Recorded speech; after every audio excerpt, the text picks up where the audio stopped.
ప్రధాని మోడీ అట్లాగే అమిత్ షా ఇద్దరు కూడా కుట్రపూరితంగా ఈడీని ఉసిగొలిపి రాహుల్ గాంధీ గారి పైన సోనియా గాంధీ గారి పైన ఏదైతే అక్రమంగా కేసును రిజిస్టర్ చేశారో దాన్ని నిన్న ఢిల్లీ రివర్స్ కోర్టుకు సంబంధించినటువంటి కోర్టు ఇది అభియోగాలు పూర్తిగా తప్పు, ఇది నిరాధారము అని చెప్పేసి కొట్టివేయడం జరిగింది.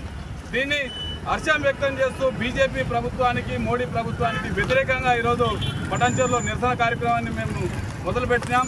ముఖ్యంగా 1938 సంవత్సరంలో స్వతంత్రం రాకముందు మరి నెహ్రూ గారు ఈ భారతదేశానికి ఒక పత్రిక కావాలి అని చెప్పేసి ఉద్దేశంతో ఈ బ్రిటిష్ సామ్రాజ్యాన్ని ఎదుర్కొనే విధంగా ఒక నేషనల్ హెరాల్డ్ పత్రికను తయారు చేయడం జరిగింది.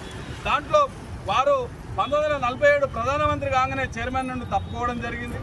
అయినప్పటికీ కూడా ఆ పత్రికను కాంగ్రెస్ ప్రభుత్వము దానికి చైర్మన్ సొసైటీ అందరూ కూడా నడుపుతూ వస్తూ అది దివాలా తీసి అప్పుల్లో కూరుకుపోయినప్పుడు కాంగ్రెస్కు సంబంధించినటువంటి దాన్ని అక్కడ ఉన్నటువంటి డైరెక్టర్లు ఇది కొంత లోటును పూడ్చాలి, అందులో పనిచేస్తున్నటువంటి పత్రికా సమాజం కావచ్చు, పత్రికా విలేకరులు కావచ్చు, దాంట్లో ఉన్నటువంటి వారందరికీ కూడా వారికి న్యాయం జరగాలి అనే విధంగా దాన్ని కొంత అమ్మకానికి పెడితే దాన్ని ఈడీ కేసులు బుక్ చేసి వారిపైన అరెస్ట్ వారెంట్ ఇవ్వడం జరిగింది.